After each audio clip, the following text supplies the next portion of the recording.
La question, c'est comment faire et que s'assurer que cette technologie qui est extrêmement développée soit au service de notre société et soit au service de nos citoyens. Ça veut dire qu'il y a des choses à respecter. Aujourd'hui, j'ai eu le plaisir de faire l'ouverture d'un colloque sur l'éthique de l'IA.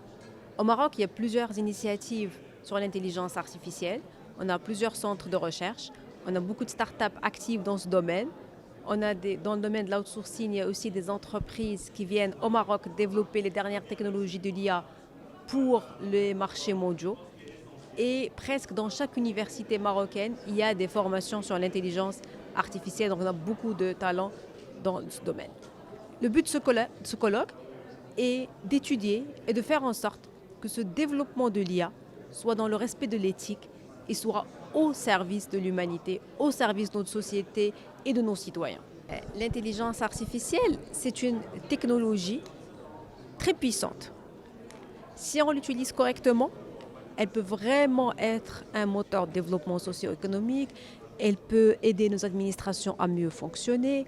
Elle peut augmenter la productivité de nos entreprises. Mais pour que ceci soit fait, on doit respecter certains principes.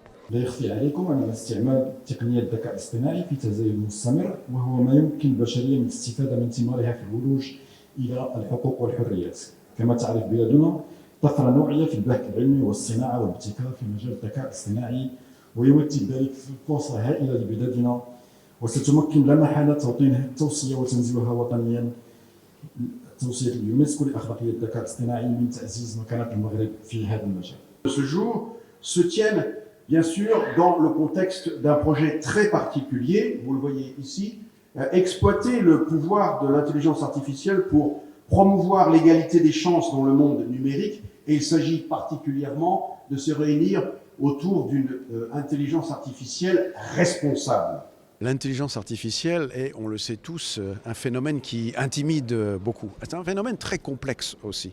Donc il faut réfléchir à tous les aspects du développement de l'intelligence artificielle, ne pas en avoir peur, mais considérer tous ces aspects. Et pour l'UNESCO, le plus important, c'est les aspects de responsabilité et d'éthique. C'est pour cela qu'il y a 2 ans a été adoptée une recommandation sur l'éthique de l'intelligence artificielle, auquel le Maroc a été un des tout premiers pays à souscrire. Ce dont on peut bien sûr se féliciter.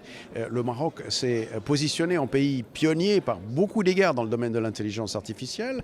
Nous avons par exemple un centre sur l'intelligence artificielle qui va devenir un centre de l'UNESCO très prochainement. Il y a beaucoup d'intérêt de la part de beaucoup de ministères, mais nous avons travaillé ici avec le ministère de la Transition numérique justement pour voir le cadre potentiel, la vision qui pourrait être offerte pour l'intelligence artificielle au Maroc. C'est donc de cela dont il s'agit, et encore une fois, le Maroc est très bien positionné dans ce domaine. Ce colloque est une étape supplémentaire. Il y a déjà eu beaucoup d'ateliers qui ont eu lieu pour réfléchir en essayant d'être le plus inclusif possible.